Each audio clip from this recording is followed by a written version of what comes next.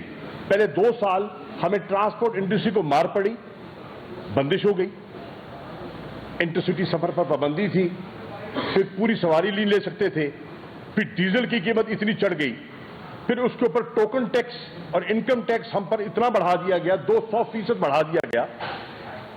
اس بوجھ تلے ٹرانسپورٹ چلانا ناممکن ہے, ہڑتال پر ہیں.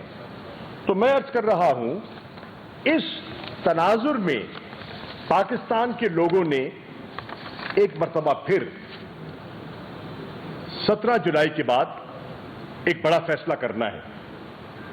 2 بیانیے ان کے سامنے ہیں اور ایک بیانیے کا ساتھ دینا ہے. 2 آپشنز ان کے سامنے ہیں, ایک پی ڈی ایم کا آپشن ہے اور ایک تحریک انصاف کا آپشن ہے, اور لوگوں نے ان دونوں آپشن میں سے ایک آپشن کو ترجیح دینی ہے. آج میں اس لیے کہتا ہوں کہ یہ جو NA 157 کا الیکشن ہے یہ ذاتیات کا نہیں ہے, یہ نظریات کا الیکشن ہے. NA 157 کے الیکشن میں جھگڑا 2 خاندانوں کا نہیں ہے, انسانوں کا ہے, انسانیت کی بات ہو رہی ہے. آج میں یہ کہہ رہا ہوں, جب قوم اور قومی بقا کا سوال اٹھتا ہے تو پھر قوم کی بیٹیوں کو, قوم کی بہنوں کو اور قوم کی ماؤں کو اپنا کردار ادا کرنا ہوگا. وہ لا تعلق رہ نہیں سکتی, وہ اس معاشرے کا حصہ ہیں, وہ ہمارے گھر کا حصہ ہیں. اور تحریک انصاف کی تحریک میں خواتین کا اور فیملیز کا بہت بڑا رول ہے. چاہے دھرنا تھا 126 دن کا, چاہے 25 مئی کا ہمارا احتجاج تھا جس پر ہم پر تشدد کیا گیا, ہماری بیٹیوں نے, ہماری بہنوں نے جو وہاں لاٹھیاں کھائیں, جو شیلنگ برداشت کی, وہ بھی میری بچیاں تھیں, وہ بھی قوم کی بچیاں تھیں. اگر وہ کھا سکتی ہیں تو ہماری بچیوں کو بھی کردار ادا کرنا ہوگا اگر پاکستان کا ہم نے مستقبل بنانا ہے. میں عرض کرتا چلوں, اب NA 157 کے لوگوں سے ملتان کا میڈیا تشریف فرما ہے. میں ایک سوال کرتا ہوں, مجھے بتائیے کیا پورے ملتان نے اپنی آنکھوں سے PP 217 میں نون کو اور پیپلز پارٹی کو یکجا نہیں دیکھا؟ کیا موسیٰ گیلانی صاحب اور غفار ڈوگر صاحب مل کر ایک گاڑی میں محلہ محلہ, یونین کاؤنسل اور ward to ward Tehreek Insaf کی مخالفت نہیں کر رہے تھے؟ کیا مل کر انہوں نے کیمپین نہیں چلائی؟ یہ سب کے سامنے ہے. آج لوگ پوچھتے ہیں اور سوال کرتے ہیں, اور NA 157 کے لوگ ان سے سوال کریں کہ 15 جولائی کو جو ملتان میں مریم بی بی کا جلسہ ہوا تھا اس میں تو سب نون اور پیپلز پارٹی ایک سٹیج پہ دکھائی دے رہے تھے, شیر و شکر تھے, اور بلے کے خلاف, زین قریشی کے خلاف, عمران خان کے خلاف, تحریک انصاف کے خلاف یک زباں ہو کر کیمپین کر رہے تھے. آج 3 اگست کو یک لخت کیا تبدیلی آئی ہے, کیا تبدیلی آئی ہے کہ آپ کی راہ جدا ہو گئی؟ آج کیا وجہ ہے کہ پیپلز پارٹی کو پھر ذوق اور شوق ہو گیا میدان میں اترنے کا, اور نون نے اپنے کینڈیڈیٹ کو جسے کہتے ہیں قربان کر دیا؟ وہی میں عرض کر رہا ہوں نا, اگر بات ہوتی نظریات کی تو کیفیت اور ہوتی. یہی حلقہ تھا NA 157 یہی علاقہ تھا جب تحریک انصاف نے فیصلہ، میں جب تحریک انصاف میں شامل ہوا اور عمران خان صاحب نے فیصلہ کیا کہ ہمیں بائیکاٹ کرنا ہے، تو کیا میں نے بائیکاٹ نہیں کیا تھا اسی حلقے سے؟ اور اس بائیکاٹ کی صورت میں غفار ڈوگر صاحب آئے تھے نون کی طرف سے، اور موسیٰ گیلانی صاحب MNA منتخب ہوئے تھے جب ان کے والد وزیر اعظم تھے پاکستان کے، پورے جہاں جلال کے ساتھ انہوں نے کیمپین کی تھی اور یہاں سے کامیاب ہوئے تھے۔ الحمدللہ NA 157 کے لوگوں، آپ اس بات کے گواہ ہو کہ 2013 کا انتخاب تھا، زین نے، شاہ محمود نے، ہمارے دوستوں نے جو ہمارے ساتھ چل رہے تھے اور چل رہے ہیں، اور آج بھی جنہوں نے مل کر ہمارے ساتھ درخواست جمع کروائی ہے، ان کے ہاتھ میں تحریک انصاف کا جھنڈا تھا، عمران خان کا نظریہ تھا۔ 2018 کا انتخاب ہوا تو ہمارے ہاتھ میں تحریک انصاف کا جھنڈا تھا۔ زین قریشی نے دونوں پیپلز پارٹی کا اور نون لیگ کا مقابلہ کیا تھا، اور الحمدللہ اس حلقے کے لوگوں نے مہربانی فرماتے ہوئے انہیں منتخب کیا۔ انشاءاللہ جنرل الیکشن میں بھی آپ ہمارے ہاتھ میں تحریک انصاف کا جھنڈا دیکھیں گے۔ جب ایک قوم کے سامنے ایگزسٹینشل تھریٹ ہوتا ہے تو میرے بھائیوں، میرے بزرگوں، میری بہنوں، میری بیٹیوں، آپ کو اپنی سوچ کا انداز تبدیل کرنا ہوگا۔ آج پاکستان کے جو چیلنجز ہیں وہ معمولی نہیں ہیں، وہ معمول سے ہٹ کر ہیں۔ آج پاکستان کی نظریاتی سرحدوں پر بھی حملہ ہو رہا ہے، آج پاکستان کے جغرافیے پر بھی حملہ ہو رہا ہے، اور آپ دیکھ رہے ہیں بلوچستان میں کیا ہو رہا ہے۔ ابھی حالیہ میں کچھ ڈیولپمنٹس ہیں جس پہ ابھی گورنمنٹ خاموش ہے، لیکن انہیں کچھ نہ کچھ تو عرض کرنا ہوگا۔ اس پہ پاکستان کی فیملیز کو، ہر شہر میں پاکستان کے خاندانوں کو، پورے کنبے کو لا تعلق نہیں رہ سکتا، اسے اپنا کردار ادا کرنا ہوگا۔ میری نظر میں اس الیکشن میں پیپلز پارٹی کو ووٹ دینا پنجاب میں ووٹ ضائع کرنے کے مترادف ہوگا۔ کون ہے جو پنجاب کی سیاست پر نظر رکھے ہوئے ہے اور نہیں جانتا کہ آج پنجاب میں پیپلز پارٹی کی کیفیت یہ ہے کہ وہ لندن جا کر نواز شریف سے سیٹ ایڈجسٹمنٹ کی بھیک مانگ رہے ہیں۔ یہ اپنے بیٹے کے لیے، موسیٰ کے لیے، اپنے دوسرے بیٹے عبد القادر کے لیے بھیک مانگ رہے ہیں کہ نون کا کینڈیڈیٹ نہ کھڑا کریں اور ہمیں یہ سیٹیں دے دی جائیں۔ اور اگر پیپلز پارٹی کا اپنا نظریہ ہے، دمخم ہے، تو انہیں کیا گھبراہٹ ہے؟ نون اپنا کینڈیڈیٹ کھڑا کرتی ہے، ان کو دفتر داخل کرنے کے لیے نیب کے قوانین میں تبدیلی کی ہے۔ یہ ہے جن کا ایجنڈا، جس ایجنڈے کے لیے انہوں نے آپس میں نے پہلے بھی کہا تھا، نہ ان کا جھنڈا ایک، نہ ان کا نشان ایک، نہ ان کی سوچ ایک، نہ ان کا فلسفہ ایک، نہ ان کا منشور ایک، ہاں ان کے وقتی مفادات ایک ہیں۔ میں آج پھر کہہ رہا ہوں، یہ غیر فطری الائنس ہے، یہ ان نیچرل الائنس ہے، یہ دیرپا نہیں ہے، اور اس کی ایک جھلک سامنے آ گئی۔ آج ان کی اپنی نون کی صفحے میں سے لوگ جو ہیں NA 157 کے، وہ ہرگز تیار نہیں ہیں پیپلز پارٹی کے ساتھ چلنے کے لیے۔ ان کو سیریس ریزرویشنز ہیں پیپلز پارٹی اور پیپلز پارٹی کی سوچ سے، اور وہ سمجھتے ہیں کہ ہمارا اپنا وہاں ایک پلیٹ فارم ہونا چاہیے۔ وہ فیصلہ ان کا ہے، ان کی قیادت نے بلا کر فیصلہ کر دیا ہے، اور ان کو بلا کر جو انہیں ہدایت دینی تھی وہ انہیں دے دی ہے، لیکن جو عام ووٹر ہے غالباً وہ اس ہدایت سے اتنا مجھے کم از کم مطمئن دکھائی نہیں دے رہا۔ تو میرے ساتھیوں، میرے بھائیوں، میں یہ عرض کرنا چاہوں گا، پھر یہ گلی اور نالی تک محدود نہیں ہے یہ الیکشن. گلی، نالی، سڑک، پانی، بجلی، گیس، ان کی اہمیت سے کوئی انکار نہیں کر سکتا.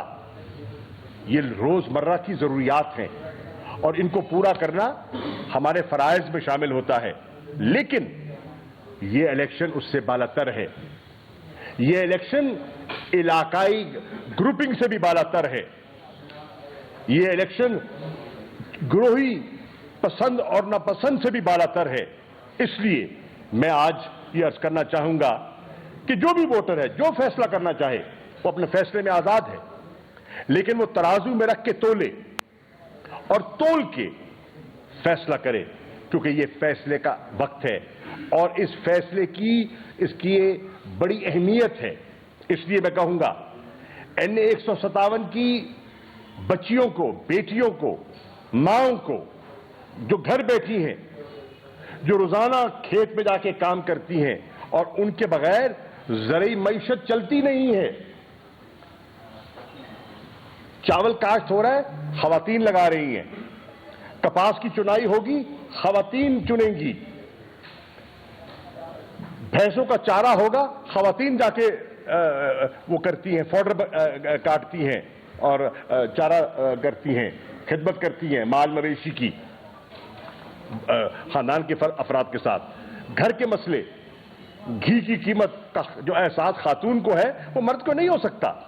اس لیے میں عرض کروں گا کہ پاکستان کی خواتین اور بالخصوص 157 کی خواتین، آپ کے پاس ایک بڑا فیصلے کا وقت آ رہا ہے اور آپ نے سوچ سمجھ کر فیصلہ کرنا ہے. اور میں مخاطب ہوں پاکستان کے یوتھ سے، جس نے عمران خان کے جھنڈے کو بلند کرنے میں اور بلند رکھنے میں بہت بڑا کردار ادا کیا. عمران کا ویژن، عمران کا بیانیہ اور نظریہ گاؤں گاؤں، کریا کریا لے کر، چک چک لے کر کس نے جانا ہے؟ آپ نے جانا ہے. ہر جگہ میرا پہنچنا یا زین کا پہنچنا شاید ممکن ہو یا نہ ہو، لیکن عمران کا بیانیہ وہاں پہنچنا ہماری سیاسی ضرورت ہے. چنانچہ میں آپ سے یہ درخواست کر رہا ہوں آج کہ آپ کو از خود یہ علم اٹھانا ہوگا، اس جھنڈے کو اور اس نظریے کو بلند کرنا ہوگا اور پاکستان کے مفادات کا تحفظ کرنا ہوگا. اور یہ حکومت جو آئی، جو ہم نے عوامی فلاح کے کام کیے تھے، مہنگائی کے دور میں لنگر خانوں کا جو بندوبست کیا تھا، انہوں نے بند کرنے کی کوشش کی. ہم نے مہنگائی کی کیفیت کو دیکھتے ہوئے جو احساس راشن پروگرام کو انٹروڈیوس کرنے کی بات کی تھی، انہوں نے اس کو بند کرنے کی کوشش کی. ہم نے ایک غریب خاندان کو جو مہنگائی کی چکی میں پس رہا ہے، اس کو سہارا دینے کے لیے جو ہیلتھ سرٹیفکیٹ کا، اپنا ہیلتھ کارڈ کا جو اجرا کیا تھا، انہوں نے آ کے ختم کیا. عمران خان تشریف لائے لاہور تو انہوں نے پہلی ہدایت یہ کی، سنیا نشتر کو کہا کہ آپ آئیے اور یہاں ہم نے دوبارہ احساس پروگرام لاگو کرنا ہے، ہم نے ہیلتھ کارڈ کا نفاذ کرنا ہے تاکہ ایک متوسط طبقہ اور ایک غریب طبقہ جو ہے وہ علاج معالجے کی وجہ سے غربت کی لکیر کے نیچے نہ چلا جائے. تو میں یہ چند گزارشات اس لیے کرنا چاہ رہا تھا کہ میں نے دیکھا میڈیا میں، میں نے دیکھا لوگوں میں باتیں ہو رہی ہیں کہ جی کیا ہے، فلاں ہے، فلاں ہے، فلاں. بھائی یہ انڈیویجولز کی بات نہیں ہے، قوموں کی اس آزمائش میں افراد کردار ادا کر سکتے ہیں، لیکن یہ لڑائی افراد سے بڑی ہے، نظریات کی لڑائی ہے. اور انشاءاللہ میں اور میرا خاندان اس لڑائی میں عمران خان کے بیانیے کو جو تقویت دے سکتا ہے ہم دیں گے. شکریہ. حکومت صاحب، یہ قومی اسمبلی سے چننے کے بعد PTI کا یہ پہلا الیکشن ہے جس میں جاری ہے. اسپیکر نے کئی جو الیکشن ہیں قومی اسمبلی کی بات ہے تو اسپیکر نے کئی اور نشستوں پر بھی سیٹیں منظور کرنی ہے، تو ہم سمجھیں کہ یہ ابتدا ہے.